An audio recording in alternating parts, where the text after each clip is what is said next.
Bonjour, aujourd'hui nous allons continuer donc sur cette histoire de la parabole du semeur.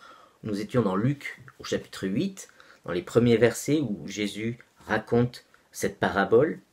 Et puis nous sommes arrivés jusqu'au verset 9 où les disciples lui demandent « Mais que signifie cette parabole ?» Et Jésus de répondre « Il vous a été donné de connaître les mystères du royaume. » Et en suivant, au verset 11, Jésus continue en disant « Voici ce que signifie cette parabole. » Il va leur expliquer, il est en train de parler avec ses disciples, et il est en train de leur expliquer quels sont les principes du royaume pour porter du fruit. Et c'est ce que nous allons voir maintenant. Alors pour commencer, Jésus prend 3 exemples différents. En tout, il va prendre 4 exemples. Mais là, il va prendre 3 exemples de terrains qui sont des obstacles à ce que l'on porte beaucoup de fruits. On va regarder un instant ces 3 terrains. Donc le premier terrain, c'est le terrain où Jésus présente ça comme...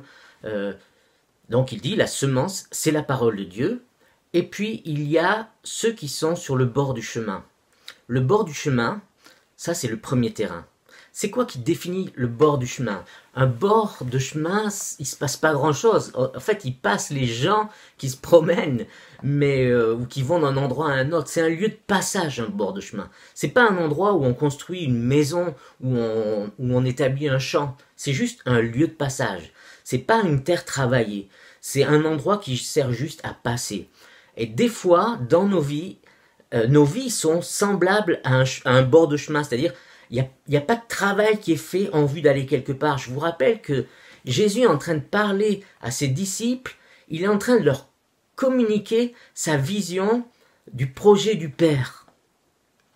Il est venu sur la terre pour une raison, il est venu pour établir le royaume de Dieu. C'est quelque chose de central dans la prédication de Jésus, dans tout l'évangile, c'est le royaume de Dieu. Il compare le royaume de Dieu, il explique le royaume de Dieu, il dit comment rentrer dans le royaume de Dieu. Et là, il est en train de leur dire comment porter du fruit dans le royaume de Dieu. Eh bien, quand ton cœur est semblable au bord d'un chemin, il y a un problème. C'est pas un lieu où on met des semences, parce que si tu jettes des semences sur le bord du chemin, ça sert juste de pâture pour les oiseaux, quoi. Les oiseaux peuvent venir et manger les graines, les gens peuvent passer dessus, marcher, et quand dans ta vie, il y a ton cœur, ta façon d'écouter, mais c'est ton cœur quelque part derrière, c'est juste un lieu de passage, c'est-à-dire les pensées viennent et tu gères pas qu'est-ce qui vient comme pensée, mais juste tu te laisses entraîner au fur et à mesure par tout ce qui vient, quoi. Tu regardes la télé, tu regardes Internet, tu es juste nourri par tout ce qui vient, et tu n'exerces pas ta responsabilité sur le terrain de ton cœur. Et bien là, c'est un endroit où si tu veux voir du fruit, il y a un problème. Il faut faire quelque chose, c'est ce que Jésus nous dit. On pourrait continuer sur ça, mais il y a un deuxième obstacle. Le deuxième obstacle au fait de porter du fruit, c'est quand le terrain est un terrain rocailleux. J'aime bien ce passage parce que Jésus dit, ils accueillent avec joie, mais ils n'ont pas de racines.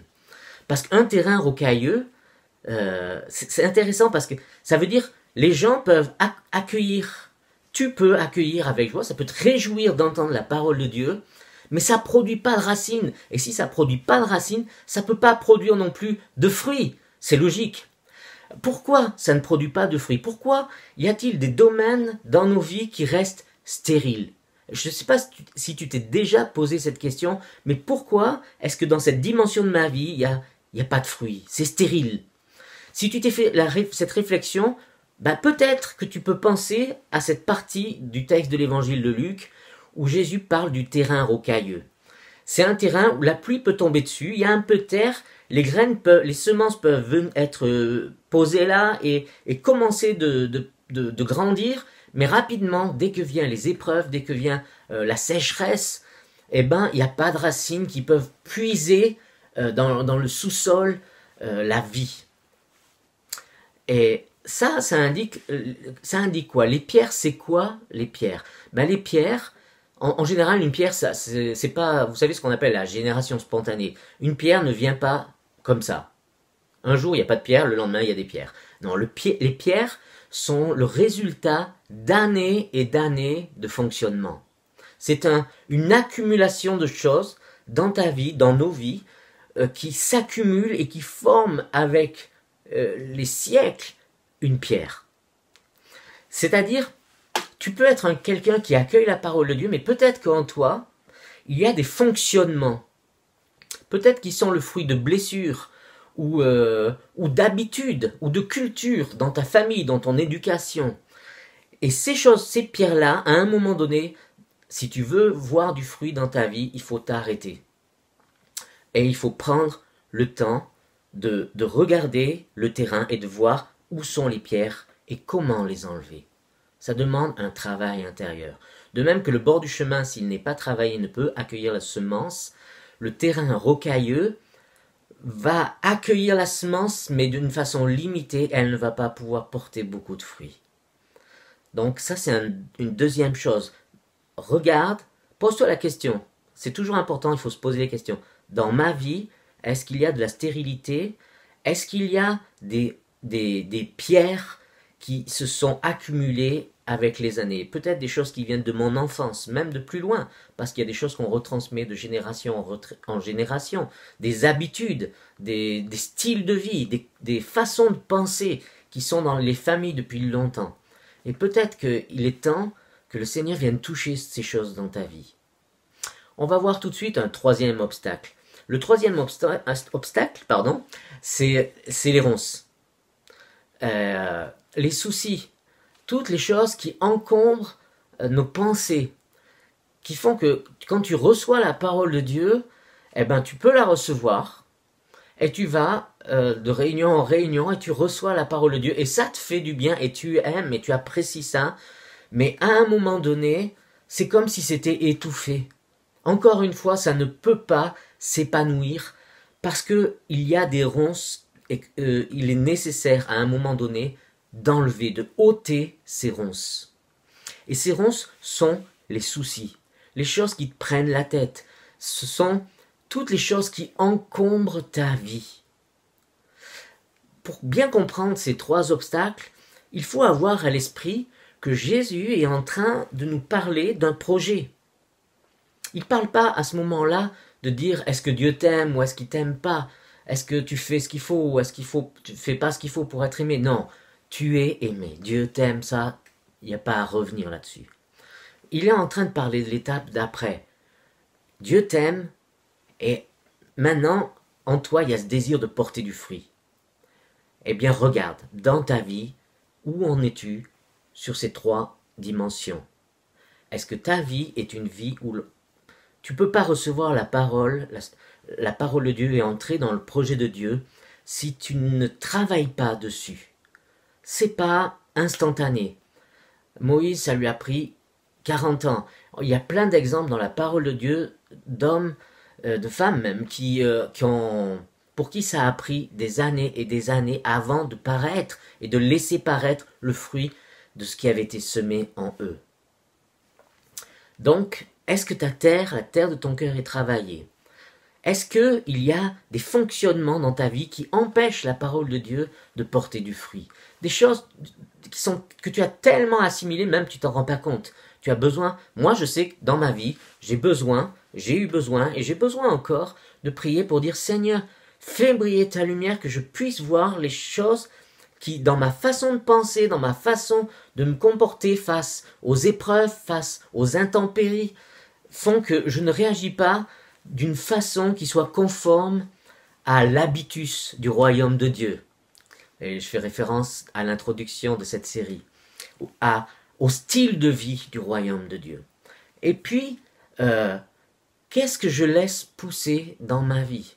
Est-ce que je laisse des choses... Si j'ai un objectif qui est de porter du fruit, de voir le royaume de Dieu venir sur la terre, alors il y a des choses qu'il faut juste que je coupe. Il faut enlever les ronces. Il faut enlever les ronces. Et pour ça, écoute, c'est à toi d'avoir du discernement. Je ne vais pas te dire quelles sont les ronces dans ta vie. Le Saint-Esprit habite en toi. Et tu peux, et s'il n'habite pas en toi, tu peux prier pour qu'il vienne habiter en toi. Mais c'est le Saint-Esprit qui doit t'éclairer pour te montrer quelles sont les ronces dans ta vie. Et Dieu t'a donné une conscience. Apprends à écouter ta conscience. Et t'inquiète pas si c'est long, si ça prend du temps. C'est pas pour ça que tu ne dois rien faire. Mais tu es en mouvement, et parce que tu es en mouvement, alors tu peux voir l'œuvre du Saint-Esprit qui agit en toi et qui vient toucher le bord du chemin, le terrain pierreux, les ronces dans ta vie. Et puis, pour terminer, Jésus, je voudrais juste prendre le texte un instant, dans Luc 8, où Jésus nous parle de cette bonne terre. Il dit quelque chose de très important. Quand, au verset 15, il dit « Ce qui est tombé dans la bonne terre, ce sont ceux qui, ayant entendu la parole avec un cœur honnête et bon, la retiennent et portent du fruit avec persévérance. » Je ne suis pas en train de vous donner une recette miracle pour réussir dans la vie. C'est pas de ça dont il est question. Je suis en train de vous parler d'un principe du royaume de Dieu afin que celui-ci porte du fruit dans ta vie. Et dans ce principe, Dieu agit. Dieu agit, mais il te donne ta part de responsabilité. Il fait de nous des enfants, des personnes responsables de participer à l'avènement de son royaume sur la terre. Tu peux être ouvrier avec Dieu. Et pour cela commence dans ton cœur. Travailler la terre de son cœur afin d'accueillir la parole. Travailler cette terre, ça veut dire se tourner vers Dieu et lui demander de te montrer les choses qu'il veut toucher dans ta vie. Ça veut dire prendre du temps dans les Écritures et se laisser imbiber de la parole de Dieu et de la pensée de Christ. Ça veut dire enlever les pierres, les fonctionnements, les habitudes qui ne sont pas des habitudes selon le cœur de Dieu. Et quand je dis habitude, c'est des fois simplement une façon de penser, une façon de réagir face aux situations, une façon, ton regard peut-être sur les autres, sur toi-même. Jésus a dit, le plus grand commandement, c'est d'aimer les autres, c'est d'aimer le Seigneur ton Dieu de toute ta force et les autres comme soi-même. Il y a quelque chose là. Quel est ton regard sur toi-même? Et puis pour finir, comment est-ce que tu gères comment est-ce que tu gères les pensées qui viennent à toi? Comment est-ce que tu te laisses ou pas envahir par ce que produisent les situations autour de toi? C'est des outils.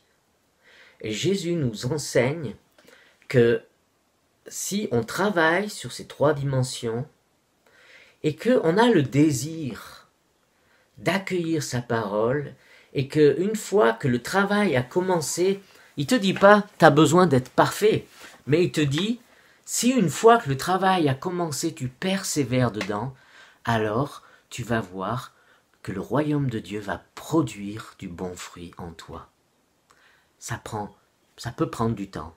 Il y a des domaines qui vont vite et d'autres qui prennent des années. Mais garde en vue l'objectif. L'objectif, c'est le ciel. L'objectif, c'est son royaume sur la terre. L'objectif, c'est celui qu'avait Jésus lorsqu'il est allé sur la croix et lorsqu'il est mort sur la croix. Il est allé, il a obéi, il a été jusqu'à l'obéissance de la mort parce qu'il avait en vue, il voyait, il considérait les choses qui devaient s'accomplir. Et moi, je connais qu'une solution pour ça. C'est de laisser briller en moi sa lumière. C'est d'ailleurs la prochaine chose dont j'aimerais qu'on parle. J'aimerais qu'on, la prochaine fois, sans doute, qu'on prenne ce texte de l'évangile de Jean, le prologue de Jean, vous savez, dans lequel il est question d'accueillir la lumière de Dieu et les conséquences que ça a dans nos vies. Mais ça, ce sera la prochaine fois. Je vous remercie d'avoir pris le temps et je vous invite à vous abonner à la chaîne YouTube pour pas manquer le prochain épisode et aussi pour soutenir ces vidéos parce que plus il y aura d'abonnés, plus ça donnera de la visibilité et donc abonnez-vous à la chaîne vidéo. Vous pouvez aussi cliquer sur la petite cloche aussi et ainsi être prévenu comme vous voulez. Je vous invite aussi à prendre un moment pour venir faire un tour sur mon site lefleuve.net. Sur ce, notre temps est terminé et je vous souhaite de grandir et de laisser en vous les fruits du royaume, la semence du royaume grandir. C'est possible, le Père le désire pour toi et il fait que toutes choses ensemble travaillent pour ça. Alors, à bientôt, soyez bénis, que la joie et la paix du Seigneur soient avec vous. Au revoir.